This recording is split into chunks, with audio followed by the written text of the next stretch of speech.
대한민국 방산 수출이 올해도 심상치 않습니다. 한국은 지난 한 해만 약 170억 달러, 하나 21조 원이 넘는 수출액을 달성했는데요. 이는 2023년 국방비 총액인 57조 원의 38%에 달하는 어마어마한 금액입니다. 더군다나 이 범위를 방위력 개선비로 한정지으면 2022년 수익이 올해 예산안인 17조 179억 원의 1.2배에 달하는데요. 즉, 사용할 예산보다 벌어들인 수입이 더 큰 상황이 된 것입니다. 그야말로 감개무량이 따로 없는데요. 2010년대 초 한국 방위산업의 수출 규모는 세계 13위에 불과했지만 5년 새 수출액이 6배나 치솟으면서 고작 10여 년 만에 8위로 뛰어올랐습니다. 심지어 이 기록 또한 지난 4년의 수출액을 종합한 수치고 다음 통계 때는 2위까지도 노려볼 만하다는 의견이 지배적인데요. 오죽하면 일각의 전문가들은 지금을 건국 이래 최대의 방위산업 포항기라고 평가하면서 K방산 르네상스 시대가 열렸다고 주장할 정도입니다.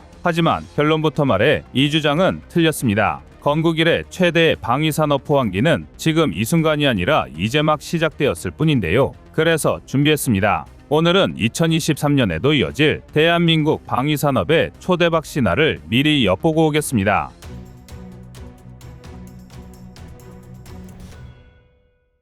가장 먼저 좋은 소식을 기대해볼 만한 나라는 노르웨이입니다. 노르웨이는 2025년을 목표로 자국 내 노후 전차를 대체하기 위한 사업을 추진 중인데요. 여기에 투자되는 예산만 무려 193억, 노르웨이 크론의 하나 2조 4천억 원이 넘는 상당한 규모입니다. 한국은 지난 2021년 말부터 본격적으로 노르웨이의 차기 전차 도입 사업에 참여했는데요. 현재는 대한민국의 K2 흑표와 레오파르트2가 최후의 경합을 벌이고 있습니다. 본래 2022년 말에 결과 발표가 예정되어 있었지만 노르웨이가 3월로 연기를 요청했는데요. 우크라이나 전쟁이 길어지면서 K-39 천무 같은 장거리 타격 무기와 차세대 전차 도입 사이에서 장고를 거듭하고 있습니다. 그러나 이를 감안한다고 하더라도 대다수의 전문가는 K2의 우세를 점치고 있는데요. 그도 그럴 게 여러 방면에서 K2가 레오파르트2를 압도하고 있기 때문입니다. 단적으로 노르웨이는 본 사업을 시작하기 전인 지난 2001년 레오파르트2 A4 52대를 노르웨이 사양으로 개량 후 도입했는데요. 하지만 이미 전차 차량이 20여년에 이르러 군에 빗발치는 대체 요구를 감당할 수 없을 정도였습니다. 그런데 차세대 전차 도입에 또 레오파르트2 A7을 도입하기에는 이미 개량 한계점에 도달했다는 게 마음에 걸릴 수밖에 없는데요. 특히 현재 다수의 서방 국가들에서 120mm 전차포 표준을 130mm로 강화하는 업권 계획을 세웠고 또 연구를 진행 중입니다. 하지만 애초에 130mm 업권을 예상하고 차체부터 포탑, 충격흡수 장치, 자동 장전 장치 등을 탑재한 한국의 K2와 다르게 독일의 레오파르트2 A7은 1979년 초도 물량이 생산되어 7번이 넘는 개량을 거치는 동안 아직도 자동 장전 장치조차 탑재되지 않았습니다. 만약 레오파르트2 A7이 130mm로 업권을 하려면 전용 자동 장전 장치 개발부터 내부 설계까지 모든 걸 새로 시작해야 하는데요. 레오파르트2 자체와 구조적 한계가 이를 버틸 수 있을지는 둘째치고라도 천문학적인 예산이 필요하리라는 건 불보듯 뻔한 일입니다.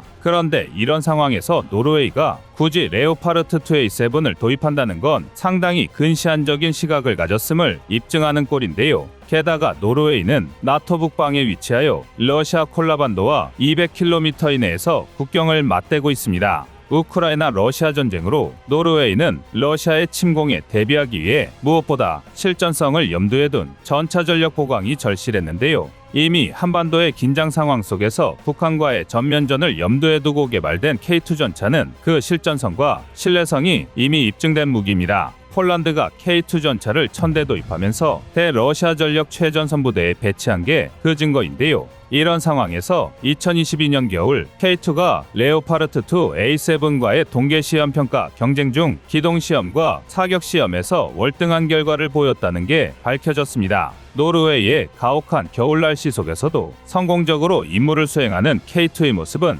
관계자들이 모두 감탄할 정도였다고 하는데요. 이를 기점으로 노르웨이의 마음이 한국으로 기울어졌다고 해도 과언이 아닙니다. 사실 2022년 초까지만 해도 군사 전문가 대부분은 노르웨이 차기 전차 도입 사업이 독일 측에 유리하다고 판단했습니다. 그도 그럴 게 K2 성능이 아무리 뛰어나다 하더라도 설비의 문제를 간과할 수 없기 때문입니다. 노르웨이 차기 전차 도입 사업은 노후 전차를 대체할 52대의 전차를 도입하는 건 물론 전차 생산 설비 완공과 자국 내 생산까지 계획되어 있는데요. 하지만 노르웨이는 구형 레오파르트 2A4를 운영해오면서 독일식 후속 군수 지원과 생산 설비를 이미 보유한 상황이었습니다. 즉, 종합적인 운영 유지 비용을 따져보면 레오파르트 2A7이 훨씬 저렴할 수도 있다는 건데요. 하지만 우크라이나 전쟁이 터졌고 독일의 처참한 생산 능력이 만천하에 까발려졌습니다. 정작 독일 내부의 레오파르트 2A7 수요도 제대로 충족하지 못하고 있는데요.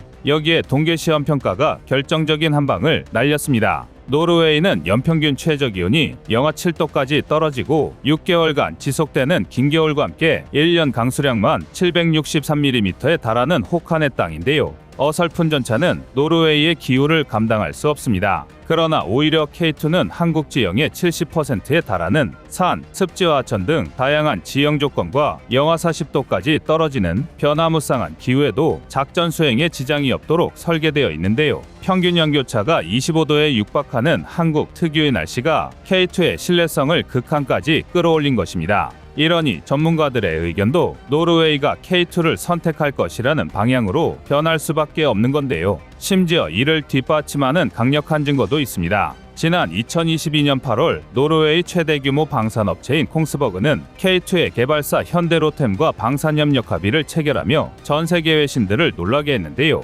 이는 현대로템에서 먼저 제안한 사안도 아니었고 콩스버그가 직접 DX코리아를 2022년에 방문해서 맺어진 것입니다. 좀 더 자세히 협력 합의 내용을 들여다보면 이를 통해 디지털 통합 시스템, 원격 무장 장치 등의 콩스버그 제품을 K2 전차, K808 차륜형 장갑차 등 현대로템의 지상무기 체계에 적용하는 기틀이 마련되었습니다. 쉽게 말하면 K2의 노르웨이 생산 버전 K2N호에 콩스버그에서 생산한 부무장을 탑재할 가능성이 마련된 건데요. 여기서 끝이 아닙니다. 2022년 10월에는 노르웨이의 남모라는 방산업체에서 K2용 신형 전차 포탄을 개발할 것이라는 기사가 보도되었습니다. 남모는 노르웨이, 스웨덴, 핀란드, 북유럽 3개국의 탄약 사업을 통합한 대형 방산업체로 탄약 분야에서는 세계 최대의 독립공급업체인데요. 이처럼 노르웨이 최대 방산업체 두 곳인 남모와 콩스버그가 K2와 관련된 사업을 시작했다는 건 노르웨이 내부 사정으로 도입 발표가 늦어지고 있을 뿐이지 도입 결정은 끝났다고밖에 볼 수 없습니다.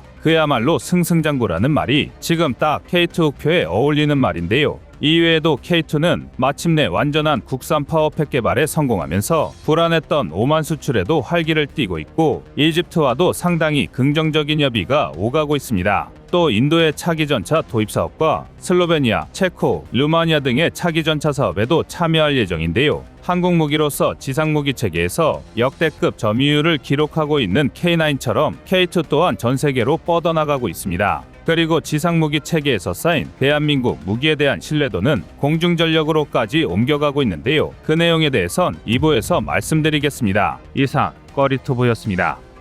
안녕하세요, 꺼리투브입니다. 여러분의 가부나 성원에 힘입어 군사무기에 관심 없는 분들도 쉽게 이해하실 수 있는 대한민국의 육해공 군사무기의 숨은 비하 이야기를 책으로 엮었습니다. 하루 종일 검색해도 절대 찾을 수 없었던 비밀스러운 내용을 이제 책으로 만나보세요.